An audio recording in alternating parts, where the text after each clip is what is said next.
Yeah. All right, and so we'll start. Well, welcome everyone. This is day 3 of our workshop, 11 Days of Engineering Qualification Validation in Australia, that we are doing together with our partner, Homeworld International Education. And I can see that Jorge is there. Thank you very much, Jorge. Jorge certainly is a good partner. He focuses, I think, on Colombian students, but also he services the whole world, actually. If you want to say a few words, Jorge, I don't know if you're hearing me, but if you want to say a few words welcoming your audience as well, you're more than welcome to do so. Hey guys, how are you doing, everyone? Yeah, very well, thanks, Jorge. Very well, thank you.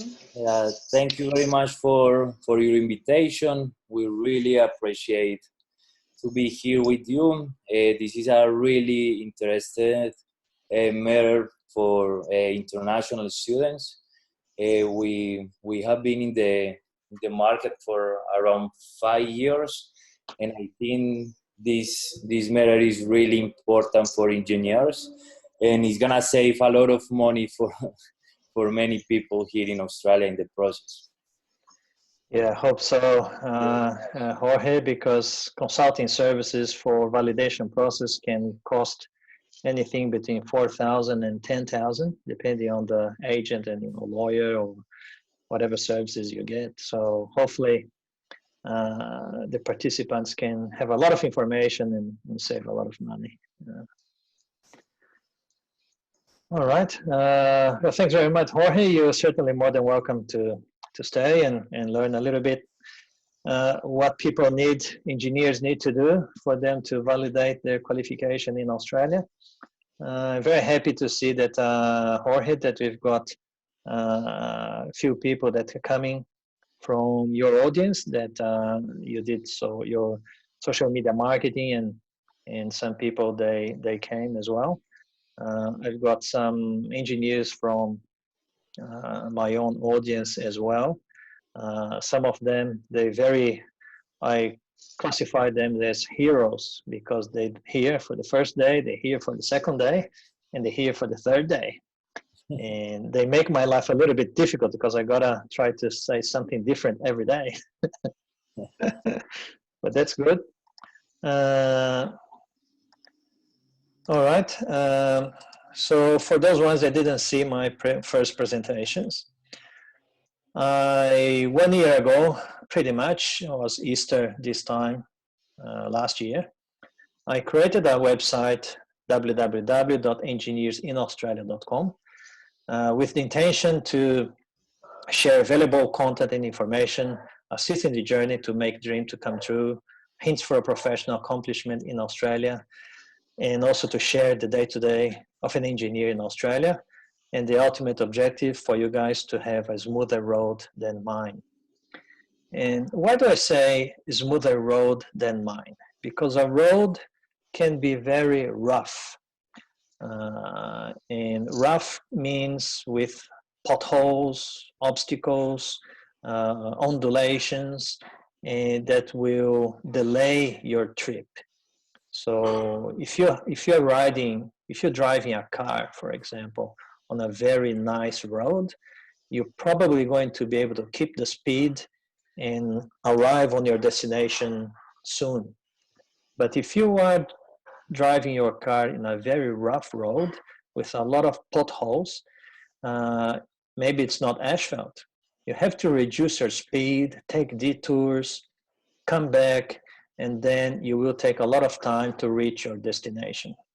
So, and that's what happened with me back in 2005, 2006. I didn't have a lot of information. I had the booklet. I read the booklet several times, but information wasn't really readily available. So it took me nearly 8 months to finish all the process, and a lot of effort, a lot of time, a lot of frustration, and As you guys, majority of you maybe, I came also as an international student. I was studying, I was working. My first job was to remove chewing gum from carpets. Then I worked as a cleaner, worked as kitchen hand and waiter. So I didn't have a lot of spare time.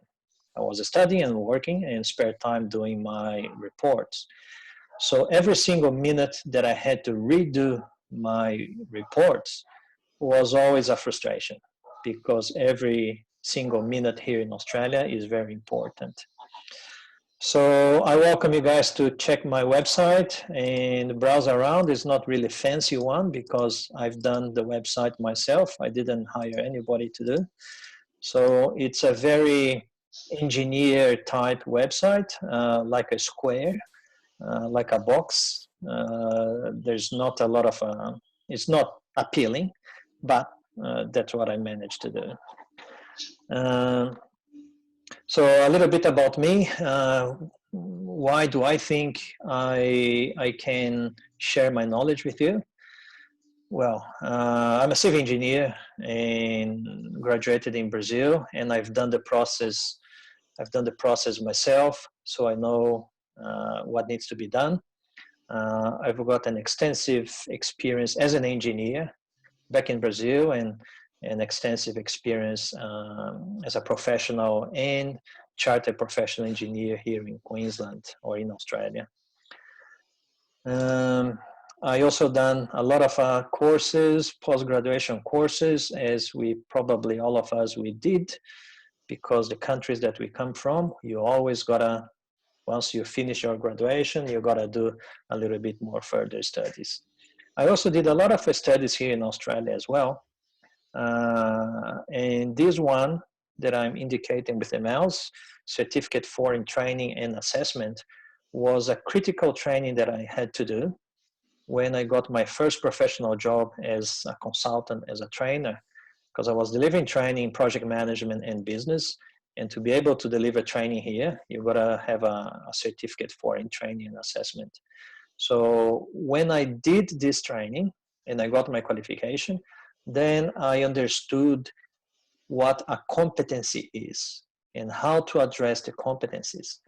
And you will see that further down the track, that summary statement, it's about matching competencies. And the career episodes is about writing the career episodes that will facilitate the matching of the competencies later on. So it's a bit tricky to write all the reports. It's not just kind of grab the pen, not the pen, but grab the laptop and just start writing. When you write the career episodes, and we'll discuss a little bit further, you need to write in a way that it will become easier, the matching with the competencies that you will require to demonstrate in your summary statement. So this training was vital for me. When I did this training was probably when I managed to write correctly my career episodes and my summary statement. And also did other courses. I've done so many training here that I just didn't want to include here. And I got my qualification recognized in 2006. I started in 2005, but I just finished in 2006. And nowadays I work for the Queensland Department of Transport and Main Roads. I started there in 2008, and it's been now nearly 12 years. Actually, 28th of April this year is going to be 12 years there. In the department, I already got a few promotions, and currently I'm the operations manager of the business arm of the department. It's like a construction company, a public construction company, where I have about 250 staff between permanents, 190 permanents, and about 60 contractors. And we deliver every single service that you can imagine or project in a road infrastructure project. We deliver construction, maintenance, servicing, inspections, roads, guardrail, electrical, traffic signals, street lighting, line marking, bridges, tunnels, what you can imagine. And next slide is about this. Before that, the objective of the validation process ultimately is for you guys to get this first letter, which is the letter from Engineers Australia that recognizes you as a professional engineer. Well, if that is the level that you're applying, but I believe that most of you will be applying for professional engineer level, and that letter is the letter that you are after. That Engineers Australia recognizes you as a professional engineer, and there is a code. Well, my code is a bit old, but there will be a code of your occupation that you will be using for validation and migration purposes. But it doesn't stop there. Once you get your validation, I strongly encourage you not to stop there, because here in Australia, it is advisable to have the Chartered Professional Engineer status as well. So it's when you are recognized by Engineers Australia that you can work autonomously. So, and especially for some states, Queensland state is the only state in Australia that has a registration process where if you are not registered as a professional engineer of Queensland and you are providing professional engineering services without being registered, you are actually incurring in criminal activity and you can be prosecuted, you can pay fines, you can even go to jail. So very serious here in Queensland. In Victoria, the Parliament approved a bill, which is now legislation, for registration in 5 categories of engineers in Victoria. And from July 2021, engineers of those 5 categories will have to be registered as well. New South Wales Parliament is analyzing a bill. Probably this year they're going to be voting, and hopefully it will become legislation. So engineers in certain categories in New South Wales we also have to be registered. You don't need to be registered if you are directly supervised by a registered professional engineer here in Queensland, or if you are following strictly prescriptive procedure. But I can tell you, 9 out of 10 engineer advertisements of jobs, they are requiring to be RPQ, which is a registered professional engineer of Queensland. So being able to be registered or chartered professional, it will certainly improve your employability as well. So why recognize engineer qualification in Australia? Well, to make the dream to come true in working as an engineer in Australia.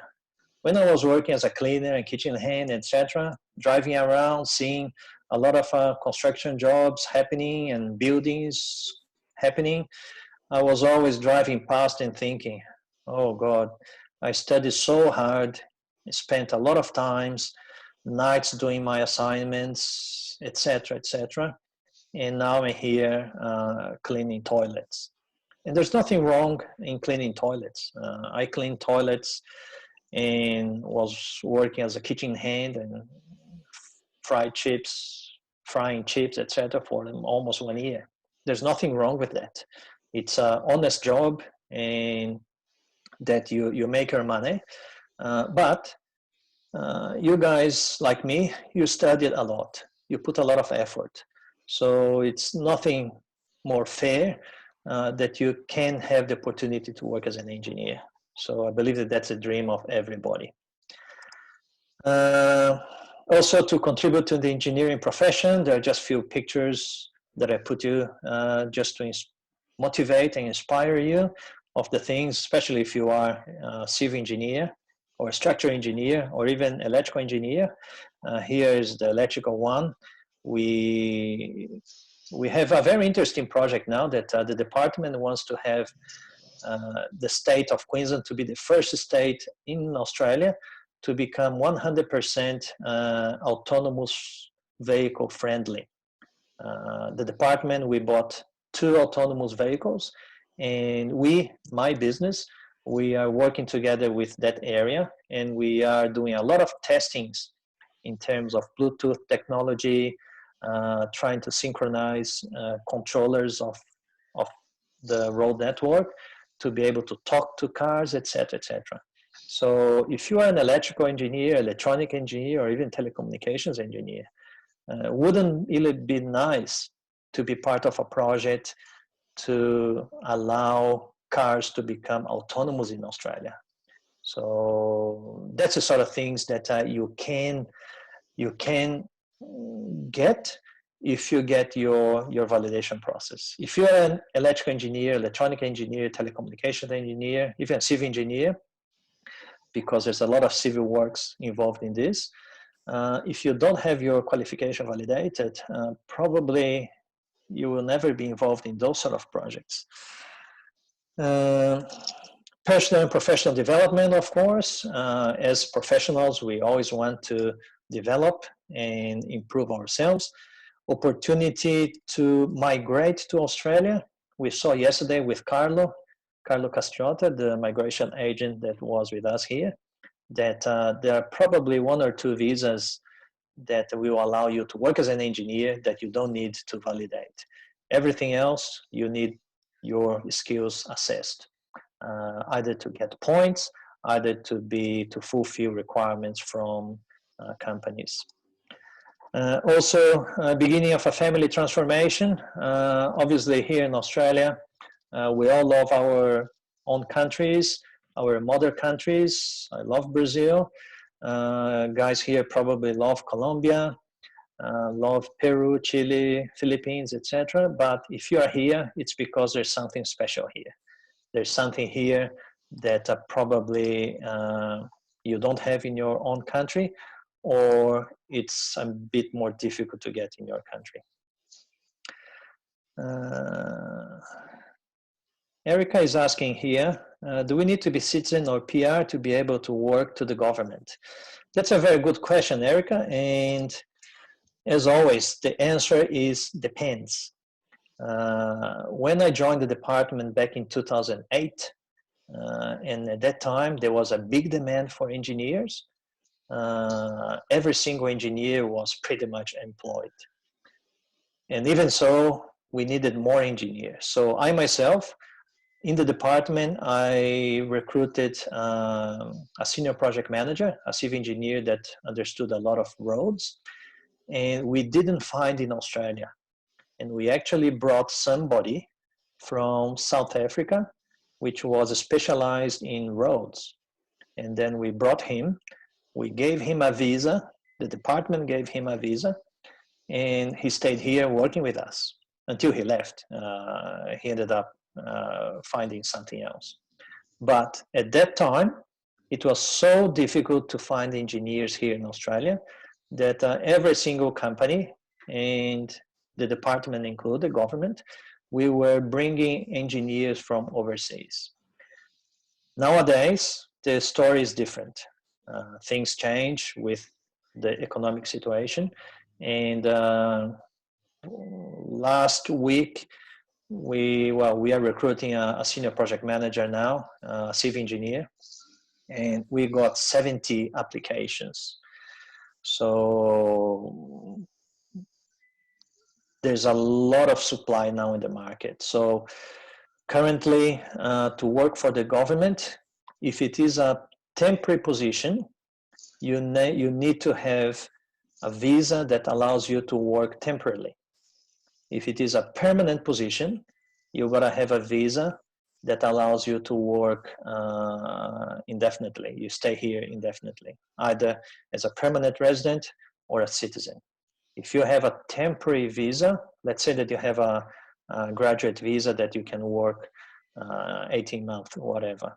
So probably as a permanent job, you'll not get it because there will be probably a requirement that you need to be permanent for the government, I mean. But if there is a temporary position, if the position is for like 1 year, you have 18 months of visa, you could be considered.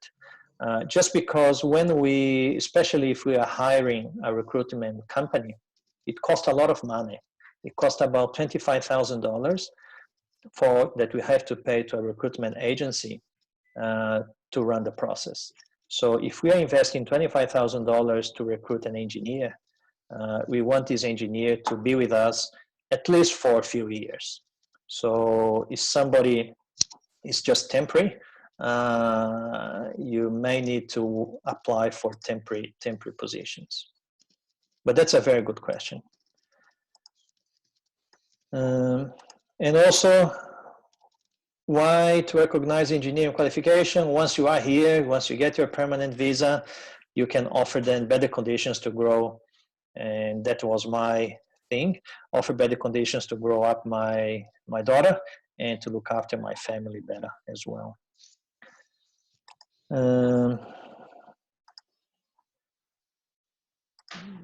It's probably another question there. It's, I don't know what's happening. It's not coming up. My chat box. So in this workshop, what you're going to see, I don't know what's happening, but the chat window is not coming up, so I can't really see. I'll stop sharing and then I'll share again. I'll just see if I can get the chat box working. I'll take another picture there.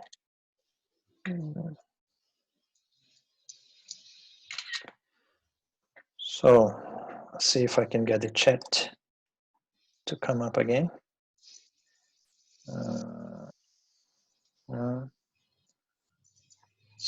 Doesn't like it. Well, eventually it will come the chat box. So in this workshop, 11 days, in this seminar today, this workshop, we're going to talk about the pathways to qualification validation, the CDR preparation steps. CDR stands for Competency Demonstration Report. CPD, which is a continuing professional development, the career episodes, and the summary statement. And also I'll briefly talk about the 11 days of engineering qualification validation workshop that we are having. Day 3 now, and another 8 to go. And we're going to have some question and answers as we go. So I don't know what's happening with the chat. It's not coming to my screen. I'll see if I can access to the iPad. Yes.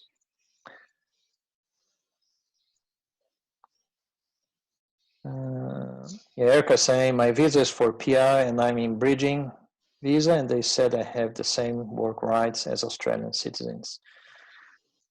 Well, that's good. If you have work conditions, especially to stay indefinitely here in Australia, you can certainly, when you are in a recruitment process, you can include that in your cover letter, maybe.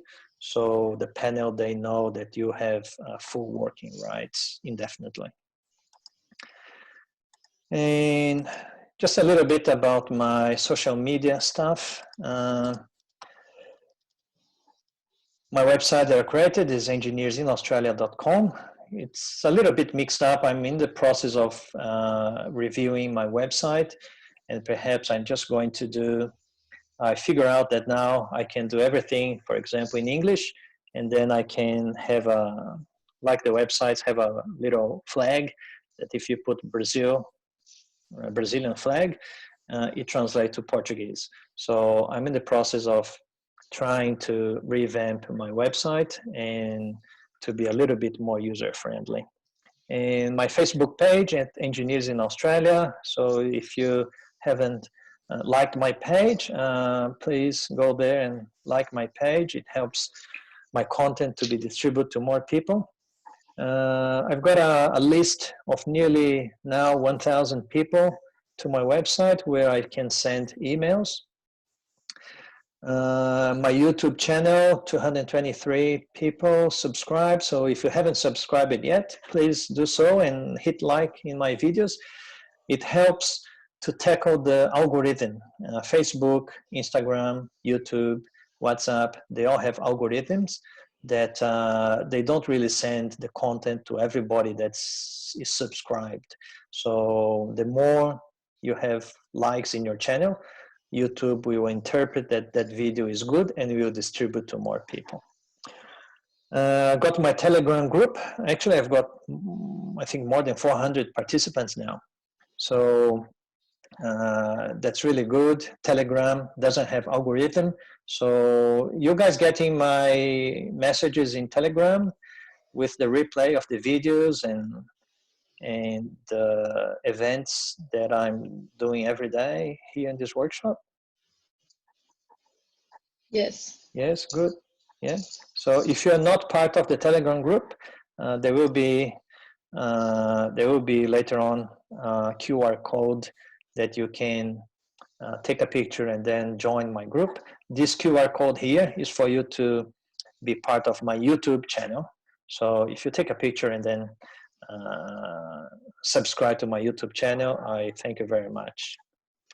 So the pathways to qualification validation. Let's have a quick look at you guys. So if you can put in the comments, where are you from? Because depending on where are you from, the country that you graduated, because you could be from Brazil and then graduated in UK, that's a different thing. So which country did you graduate? Because depending on the information, I'm going to spend a little bit more time in this slide or not. So let's say, yeah, I'll have to refer to my iPad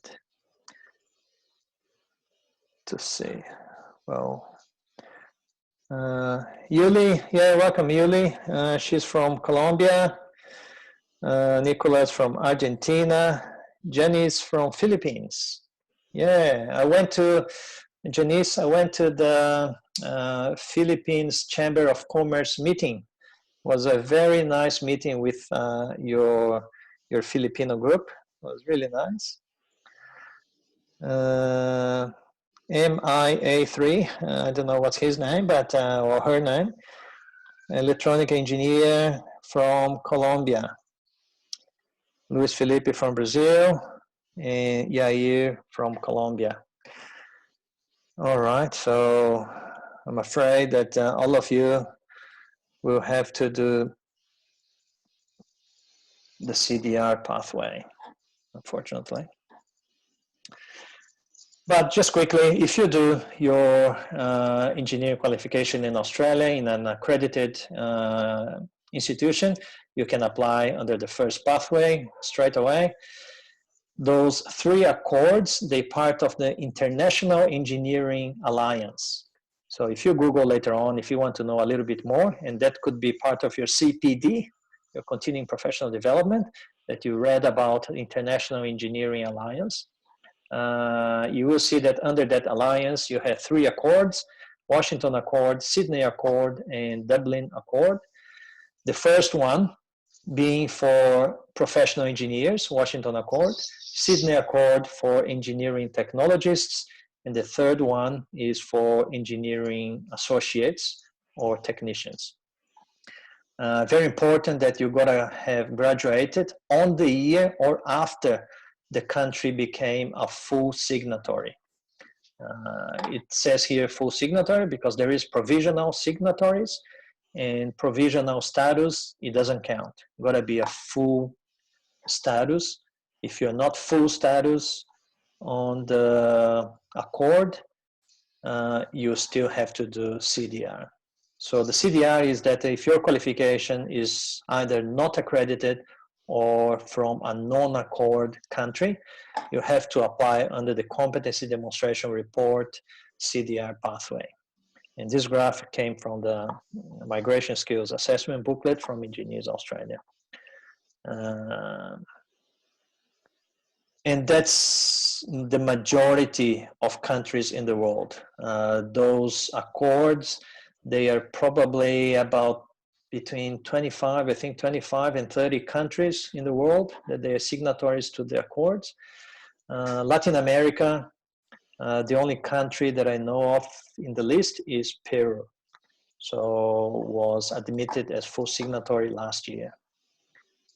So if you can Google, let's say Washington Accord signatory countries, and then you have a list of the countries and the year that they signed to the accord.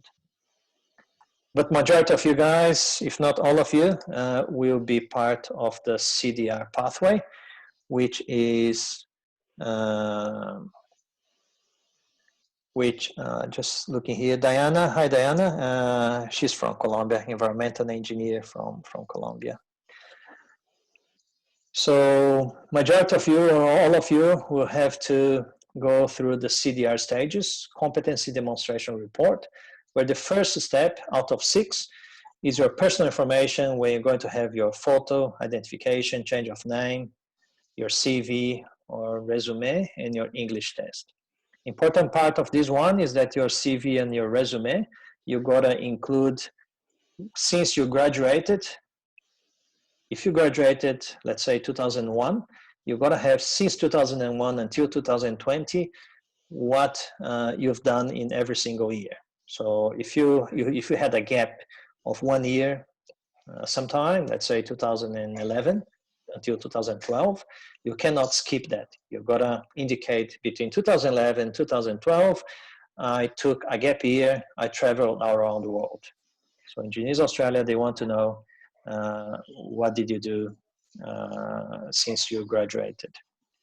And then you need to decide if you're going to apply under the professional engineer occupation category, the engineering technologist occupation category, or the engineering associate. There's another category here just for migration purposes, according to the booklet, which is the engineering manager.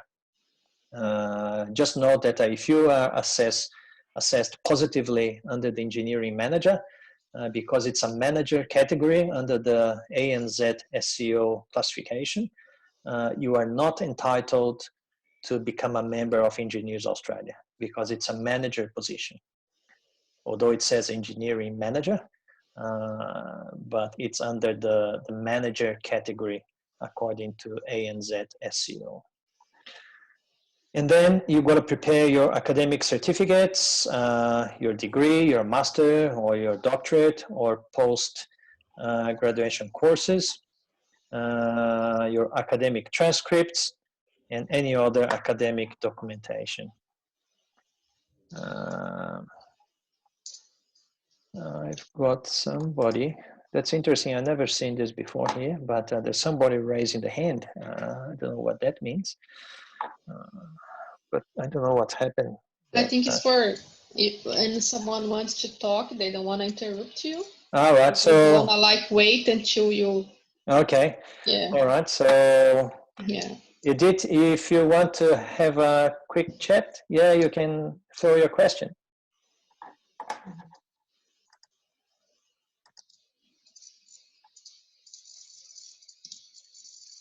You are muted. If you want to say something, you need to unmute, and then you can say something.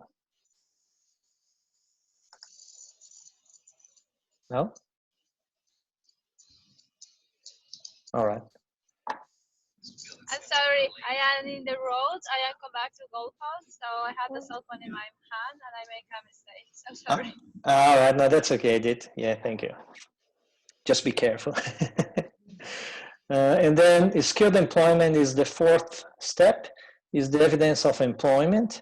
It is necessary if you're using a work experience in your career episodes, or if you have indicated that you worked more than 12 months in engineering employment. So it means that you've got to have a reference letter. And of course, if you are applying for the RSEA, Relevant Skilled Employment Assessment, so you can get points for your migration process, you also need a reference letter. And then the fifth step is about the 3 reports that you're gonna prepare. The first one is CPD, Continuing Professional Development. The second one, your career episodes, 3 career episodes. And then the last one, the summary statement. And once you do everything, you can then upload everything into my portal of the Engineers Australia website, and then you can submit your CDR. There is the option for you to pay for a fast track option, which is so Engineers Australia can assess your process quicker. I think it's $300 and something, and in about 3 or 4 weeks, you will get an outcome. If you don't apply fast track, what I can see from other engineers that are making some comments, it's taking anything between 8 and 12 weeks. So the first report is our CPD, Continuing Professional Development, which is a 1-page maximum of an A4 format, including the title, date, duration, and venue. And it's a simple document, guys. You can do like a Word document, or you can do a spreadsheet. And I strongly advise you guys to already create this spreadsheet with title, date, duration, and venue. And every time that you study something, if you read a technical article or a technical magazine, or if you go to the Engineers Australia website, you can then make a note, keep the log of that study, because when you are applying for your assessment, you will have to provide your CPD. And if you are here in Australia, there's probably very little opportunity for you to do technical training. So those private studies is also considered as a CPD. So some of the things that you can use as part of your CPD is your post-graduation courses, conferences as a presenter or a participant, workshop courses, seminars, discussion groups, technical inspections or site visits, preparation, presentation of course material, conferences and symposiums, services to the engineering profession. One example is voluntary services.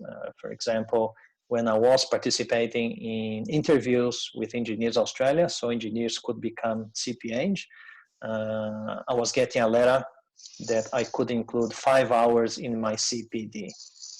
Once you become a chartered professional, you've got to demonstrate that you had 150 hours of CPD in certain categories in the last 3 years. But in this process now of validation, you don't need to demonstrate minimum hours.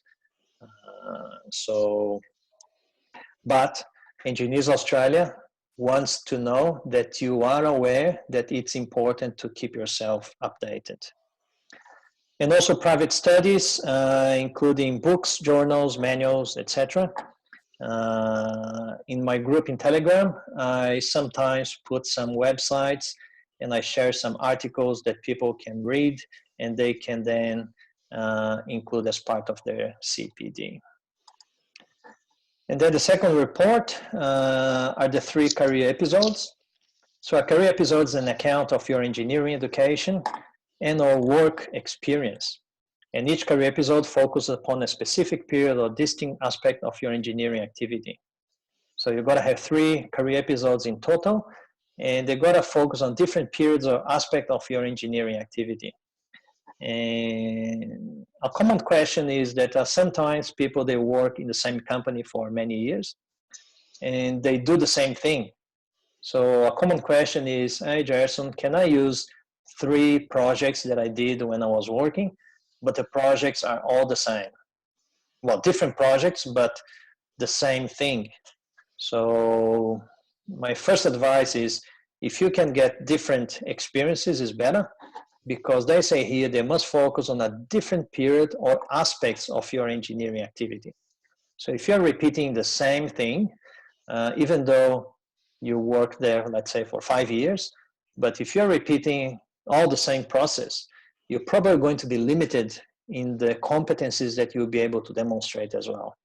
So my advice is that if you can find different experiences, is better, because then you have more, a broader range of competencies and experiences that you can demonstrate. You may base your career episode upon an engineering task undertaken as part of your educational program. So when you were studying, certainly the subjects, they had some sort of assignments, or even the final assignment for your degree. In Brazil, we call TCC, Trabalho de Conclusão de Curso. But one thing which I emphasize also in the videos, probably video number 3, is about the complexity of those experiences. And I reinforced in the first webinar, I reinforced yesterday, and I will reinforce today as well. If the experience is not aligned with the definition of the ANZ SEO occupation, Engineers Australia is likely to reject your experience. So I'm going to put in the comments there, ANZ SEO occupation description. So if you Google ANZ SEO engineer, you will find a website from the Australian Bureau of Statistics at abs.gov.au. Australian Bureau of Statistics is the official government site where they have the definition of each occupation. And that's the site that the Department of Home Affairs and Engineers Australia, they use to for the definition of the occupation. So when you have your experiences, and you will list all of the experiences, a lot of experiences, you got to make sure that you choose the experience that matches with that definition. But why is that, Gerson? Well, that's because an engineer in your home country, let's say in Colombia, we've got few people from Colombia here, let's say,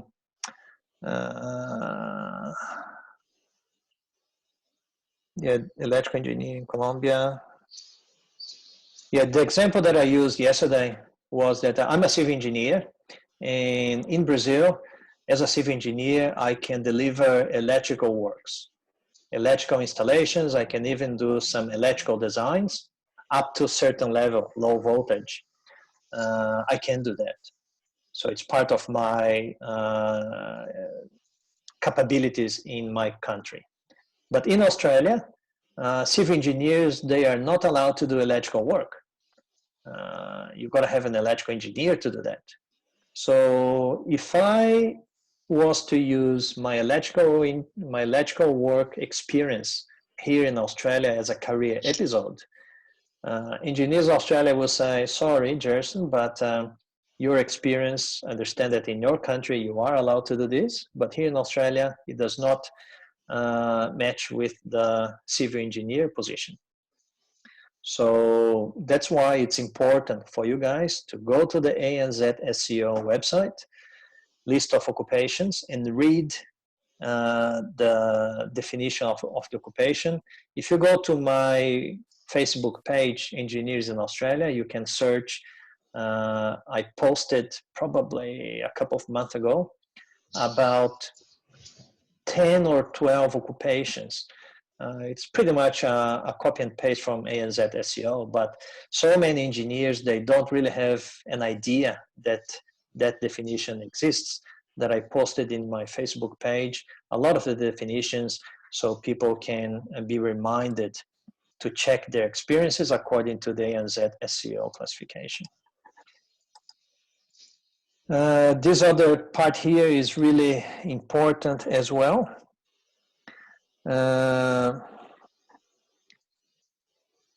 Yeah, Daniel is asking here, can I use the job in Australia for the career episode? In the case I'm a solar designer. I believe you can, Daniel, and I think we spoke the other day, especially if you are supervised by an engineer. If you are, especially if you are in Queensland, because if you put in your career episode that you were designing things without being supervised, and you're actually asking to be validated here in Australia, they might start asking you questions. Well, you're not, especially if you're in Queensland, you're not RPQ and you're designing solar stuff. And that's a delegation for registered professional engineers in the electrical field. So they might be asking questions. But if you are supervised by an engineer, you most likely can use that experience here. So this slide is about plagiarism. So very important, guys. I don't want to see you getting caught in this problem. I got a few messages from few engineers that Engineers Australia caught them because they either found pictures that they copied from the internet, or the text was copied from another career episode. It was an online template. Somebody did, they ended up lying in the episode saying that they use a particular software when in fact that software wasn't even released in that year. So you've got to be very careful, because breaching the code of ethics will cost you your application.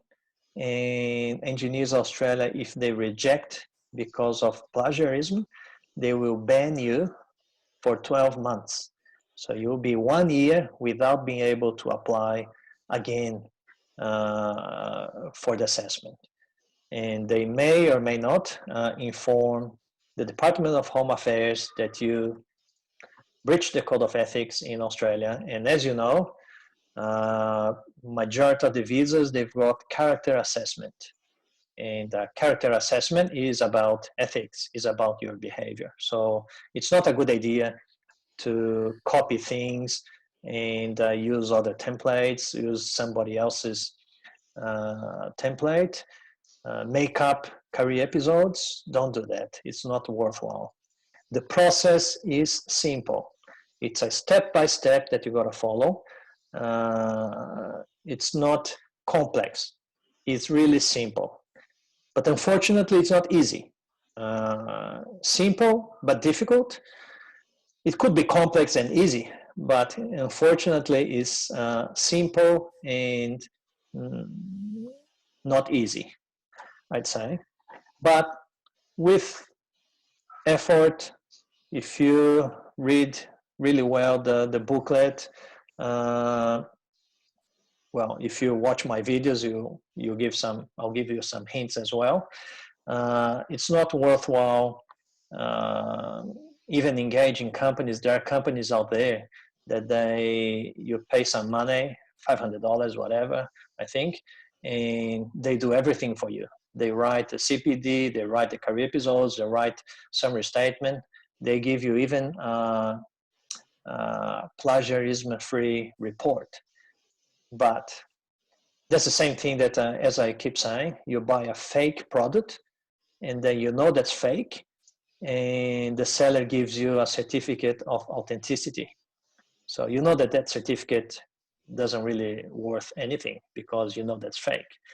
So don't take this risk. You guys are adults, you know what you gotta do. You can do, if you want to do, you do it, but it's your own risk. Sure. So just a quick question. Can I? Yeah, Vinny. Yeah. Even some pictures, if I need to explain or show something, and that I need to use some picture that I found on internet, if I can put that picture and show the source, okay, this picture was taken by this website and this date, it's a plagiarism or not? Potentially it could be. One, because it's a work that was not done by you. One thing that Engineers Australia, they do allow is, for example, if you want to copy and paste a chart from technical standard, for example. So you can use a chart and then you can copy and paste that chart, and then you gotta put a reference. This chart was taken from, let's say, the Brazilian standard, ABNT or NBR, whatever, and then you can refer to that, because you can say that you use that chart as part of your design services. But if you're taking a picture of something on the internet, so what's the relationship of that picture? Unless it's a picture, let's say it's a company that you worked, and the work that you did is actually on the website. Okay, I can tell you one example. I work in a company in Australia that make kiosks. What the kiosks means? When you go in the street, you can see it's like a little house that it's the utility that's Osgrid or Energex or they put some electrical components inside. Okay. Well, if I just get one picture that definitely I can take the picture myself, but just okay, I designed something that's related for that. I can't see any problem, but on my view, but definitely you give the tip that don't use any picture. If I was you, if you're still working for the company and the company manufactures those kiosks, I would just go to the manufacturing floor and just take a picture yourself. Okay. It's much better. Yeah, thank you. Yeah, because I mentioned yesterday and the day before, every single picture on the internet, it carries like a DNA. You can do whatever you want to do. You can export to another Photoshop, etc. That picture will always carry the web address. So, and nowadays, the plagiarism and detection softwares are so advanced that it was already advanced in my time when I was graduating 20 something years ago.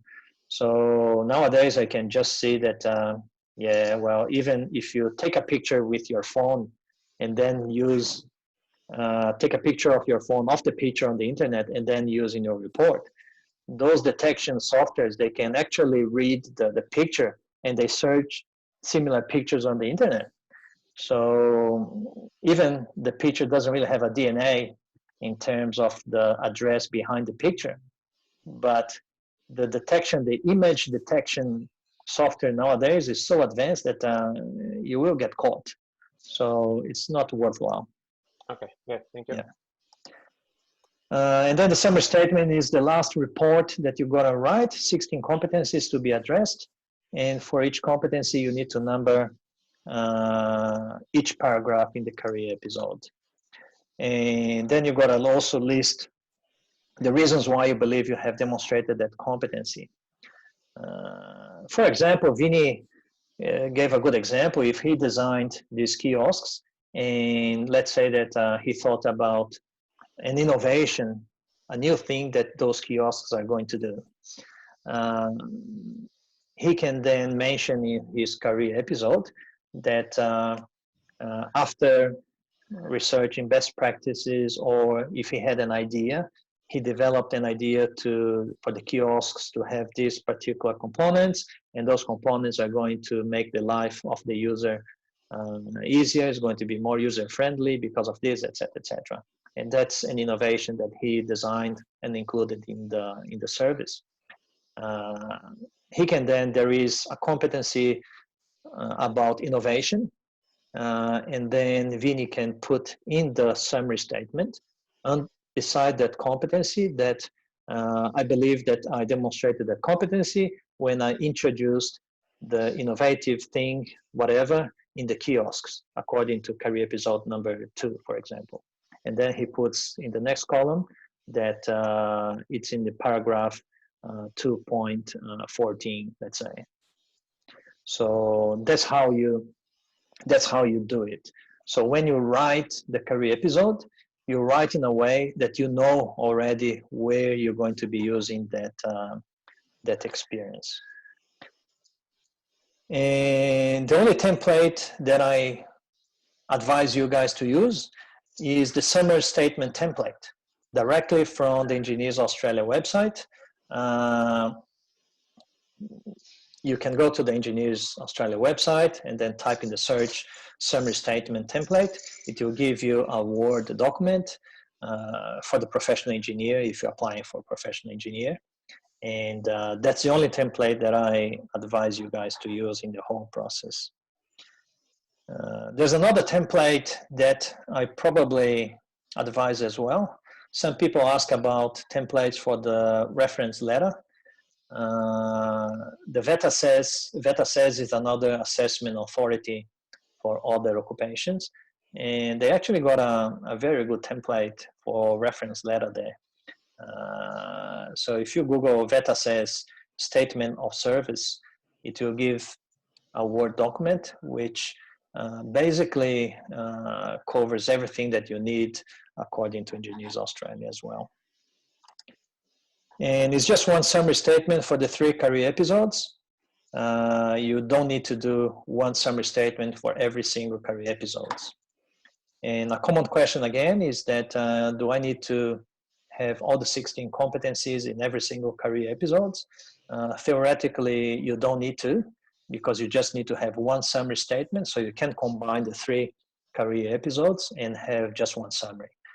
But some of you already know, others maybe not, but I've got an online mentoring program. I had already 5 groups, and in every single group, I strongly advise, and I strongly advise you guys as well, to be able to demonstrate all the 16 competencies in every single career episode.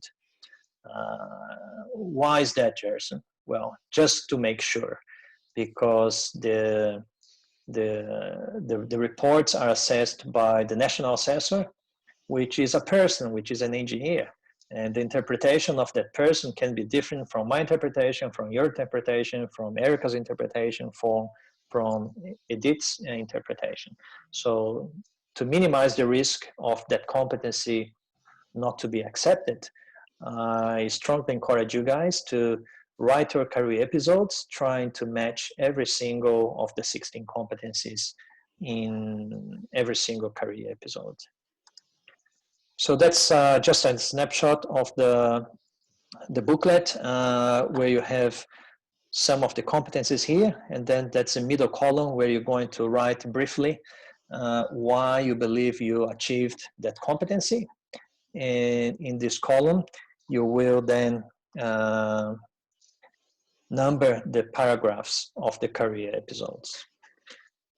And the summary statement, when you download the template, is just 1 page, but don't be fooled by the look of it. It looks simple, but it's very complex. And usually it's not just 1 page. You will end up with 3, 4, 5, 6 pages at the end of the day. Just quickly a little bit about the 11 days of engineering qualification validation workshop that we're running. So today is day number 3, and then in the workshop tomorrow at 9 a.m. Sorry guys, I'm just going to turn on the lights.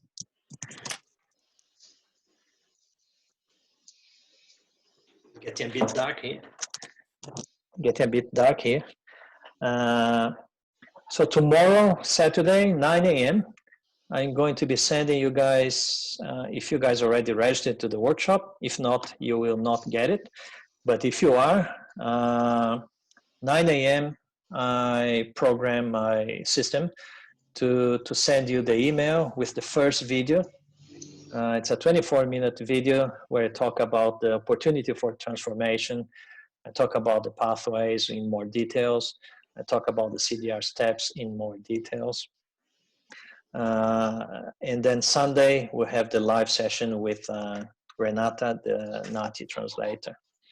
So the videos, the 3 videos, I'll be talking about these topics here. I'll also be talking about the top 7 questions about the validation process, the top 7 mistakes that engineers they make.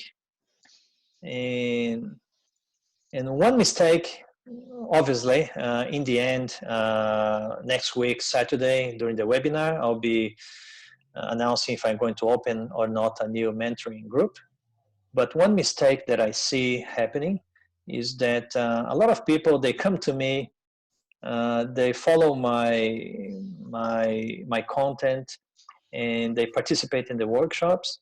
And then for some whatever reason, they decide not to enter in the mentoring when I open. And then after that, they send me messages asking how much to review. and I respond, sorry, but I don't do review because it takes a lot of time and it's expensive. It can cost $3,000 to review the whole documentation. And then I think, well, if they prepare to pay somebody to review, and the mentoring, you will see, if I open the new group, you'll see that's not expensive because I try to do something that I could share the cost amongst many participants. If they're prepared to pay $1,500, $2,000 to pay for the review, I don't understand why somebody doesn't participate in the mentoring program where they're going to pay probably a third of that and don't need to be reviewed. So that's one mistake that already 5 people asked me to review their CDR, and I noticed that they were following my videos and workshops, but they never joined the mentoring. So obviously, if I open the new group, I would like a lot of people to participate so I can help a lot of people. But if you're really seriously thinking about putting together the documentation, a lot of people, they can do by themselves, and nothing wrong with that. I did that. But if you're not sure, and if you're going to ask somebody to review later on, might as well participate in the mentoring, because you're going to probably spend less money and you will get much more value in having the mentoring. But I can talk about that on Saturday next week when I decide if I'm going to open the new group or not. And in the video, I will talk about the self-employed, because a lot of people, they ask me, Jerson, can you talk about if I was a self-employed engineer in Brazil, how do I demonstrate my competencies and how do I demonstrate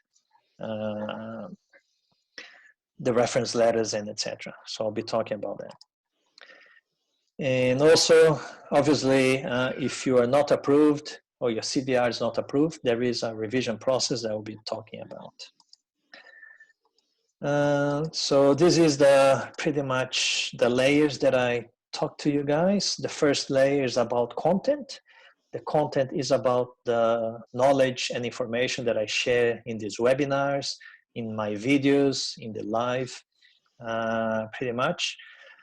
And then there is the layer of community, which is about my Facebook group, skills assessment, migration skills assessment group in Facebook, and the Telegram group as well, where people can ask questions, they can make comments, and I'll be responding to those comments, etc.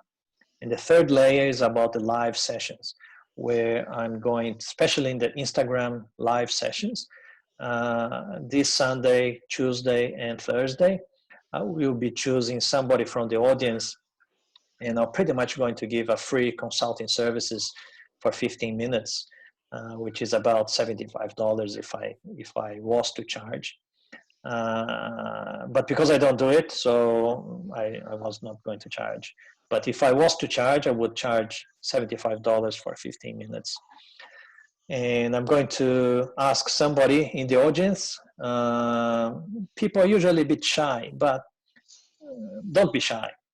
You know, I think you can get a lot of value in 15 minutes exposing your case to me. We can discuss your case. We can discuss your question. And your question could be helping others as well. Others could be having similar situation. Others could be having similar questions. So you could also be helping others as well. And then this live webinar next Saturday to review the whole process and to discuss the way forward towards your qualification validation. Actually, in the last group, I prepared 9 bonuses that I gave to the participants. So I'm trying to see if I launch a new group, if I will be able to repeat the 9 bonus. So the workshop calendar, so today is day 3 here. So we successfully completed day 1 and day 2. Thank you very much, guys. We had average of 17, 23 people coming to the webinars, which is really exciting for me. Hopefully the information is being good for you guys as well. And tomorrow, day 4, I'm going to release the first video in your email. Hopefully it will work. Underneath the emails, underneath the videos, it's going to work like this. I'm going to send you the email, and then there will be 2 pictures. One picture is the picture of the video in Portuguese, and then there's another picture with the video in English. I decided to record the videos in Portuguese and English because some of the engineers, Brazilian engineers, that they talked to me, they said that their English is still a little bit rough. So I decided to do a video in Portuguese as well, because I believe it's so important, the information, even in this webinar. I'm not an English speaker, so my English is not perfect as well. So you could be not understanding a lot of things that I say, especially Brazilians. Unfortunately, for the other ones, I don't speak Spanish, I don't speak Hindi, I don't speak Filipino, so you have to bear with my English. But for the Brazilian engineers, there is a Portuguese version, and under those videos, there is a comment thing. Really, really welcome you guys to put a comment.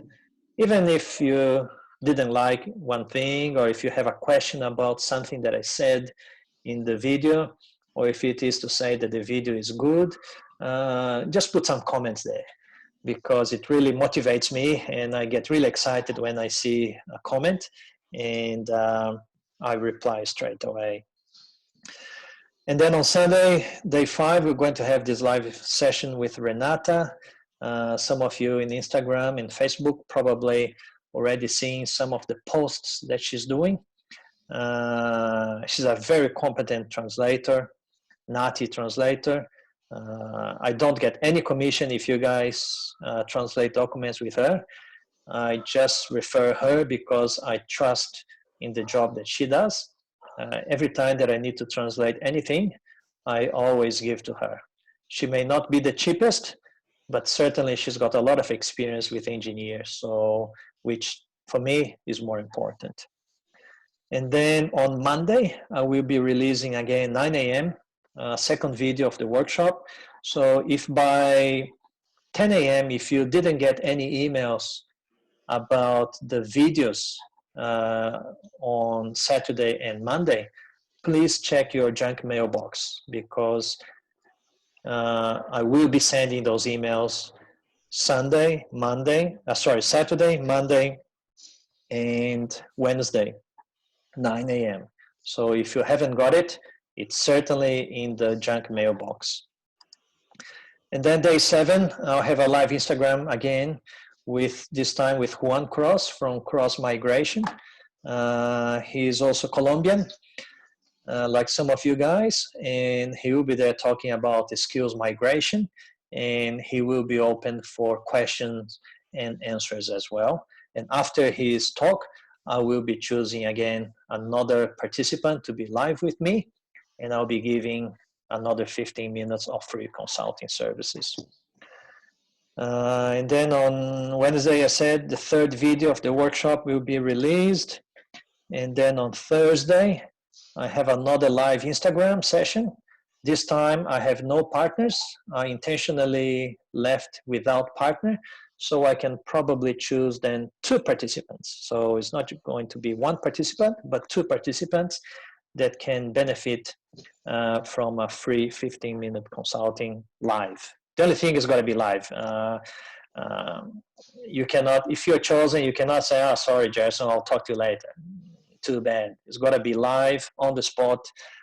If you're shy, sorry, but I'm also shy. Let's pretend it's just you and me in looking.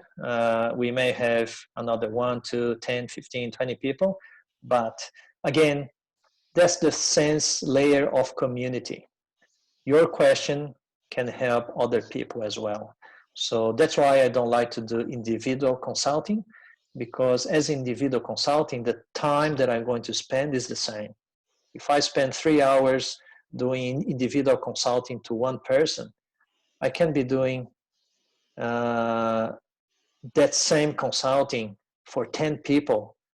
And then instead of one person paying this much for the same time, 10 people can distribute the cost, and then each person will pay much less, and I can be helping much more people. So day 10, Friday, I'll be publishing a validation article in my blog. So when you click on my website, there is a blog session, and you can read. I've got already probably about 10 articles.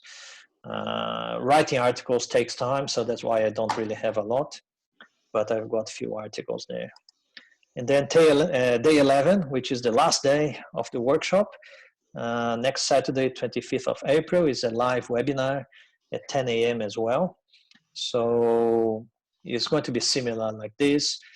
Mainly going to be reviewing quickly the whole process, people that missed some of the sessions, and I'll be asking questions, answering questions. You can ask me questions on the spot, and I will be announcing if I will be opening a new group or not about my online mentoring program. So if you have any question, you can send me an email. You can go to my website. There is a talk to us here, Fale Conosco, part in my website. You can send me a message. This QR code is for you to join my Telegram group. You certainly need to download the app first, and then you can join my Telegram group. We are already 405, I think, participants. And in my Telegram group, I'll keep sending reminders about events. I keep posting audios, videos, hints about recruitment. When I have job opportunities that I know of that students can apply, I also post in there.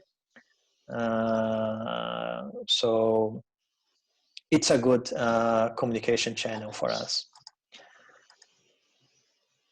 And if you haven't downloaded my ebook, I wrote an ebook, 10 challenges that majority of overseas engineers face when they arrive in Australia. It's free, you don't need to pay anything. It's just about the challenges that I faced when I arrived here, which I think it's important for you guys to know as well. If you have engineers in your country that are thinking to come to Australia, if you want to send a link to them, you're more than welcome to share the link.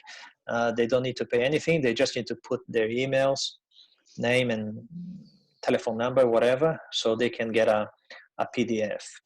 It's very important that if you're not subscribed to my website, every time that you try to be subscribed to my website, you will receive an email asking for confirmation. So there is a button in the email that you gotta click to confirm that that email address is yours. What happened was that in the beginning, I didn't have that confirmation. And a lot of people, especially when I launched the ebook, they were giving me a ring saying, Gerson, I didn't get my ebook. And then when I was checking the emails, they were writing the wrong email. Let's say gmail.com, but com with N instead of M. So the email was bouncing. And if you have a Hotmail account, it will most certainly, the email will go to the junk mailbox. I don't know what happens with emails, but hotmail.com, the emails, they go straight to the junk mail. So if you have a Gmail account, or if you have a Yahoo account, Outlook account, it's better for you use those accounts. And that's pretty much it that I have today. I've got a few questions that I missed. I'll see if I, yeah, let's say, yeah, MIA3. I don't know if he's or she is still here. Let's see. Sorry, we missed him or her. But yeah, he was asking, I'm an electronic engineer, but I don't have experience in my career, so I wonder what could do when I have to write the essay. Well, if you don't have work experience, you can write about your academic experience. Yuli, she said, I studied electrical engineer, but I don't have enough experience for write my episodes. Have I other form to homologate my degree? I'm from Colombia. Yes, Yuli, same thing as MI A3. You can use your academic experience.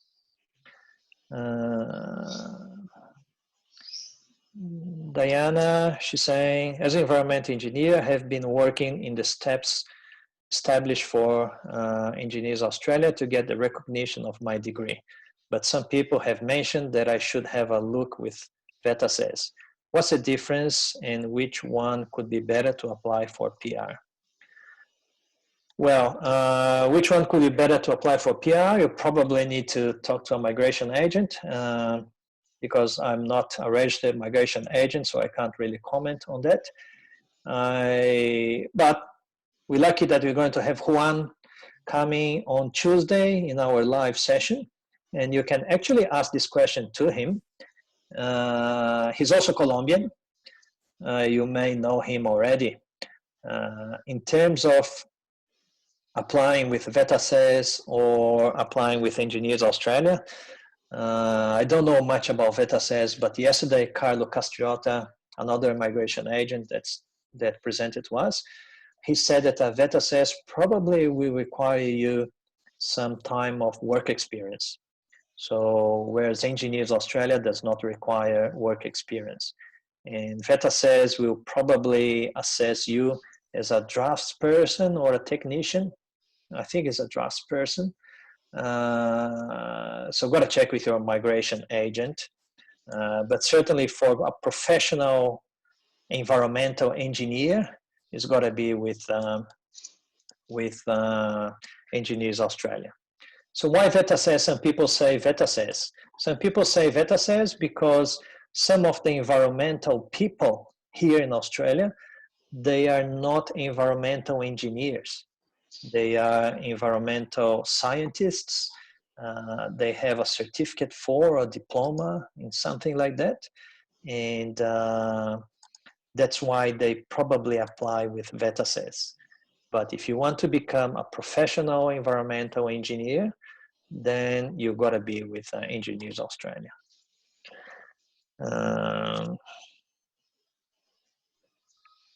Daniel, can I use your job in Australia? Yeah, answer that one there. No worries, Yuli. Janice, hi Jess, if my career episode is related to a company project and I signed an NDA, non-disclosure agreement, will that be allowed to be included in the skills assessment career episode since I won't be using the information for any commercial purpose? Well, that's a good question. You probably need to talk with your company first because you signed a non-disclosure agreement with your company. And the company is the one that probably, if there is something wrong with that, the company that you signed the agreement is the one that potentially can sue you. So I would probably talk with your company, explain that you are applying for a skills assessment and you would like to use an experience of work under that agreement, but it's just going to be done with Engineers Australia. You're not going to disclose to anybody else. So have a chat with them. Preferably, if they say yes, get in writing because you signed an agreement. And if further down the track, if they want to put you in trouble, you've got a written consent. All right, that's awesome, guys.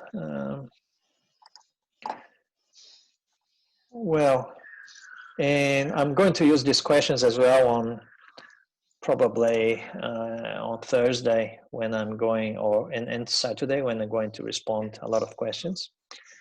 If you guys have any other questions, you're welcome to ask, either writing or asking by speaking. If not, we'll see you tomorrow in my videos. Well, I will not see you, but you will see me. And please pay attention. 24 minutes. I know that's a bit long, but today has been already 1.5 hours.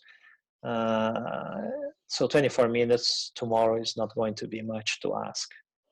So if you don't have anything else, I would like to again thank you very much for your participation. I would like to thank Jorge from Homeworld International Education for the partnership. And I'll see you live again on Sunday at 5 p.m. in my Instagram profile. Thank you very much, guys. Thank you. Thank you, guys. See ya. Bye-bye. See ya.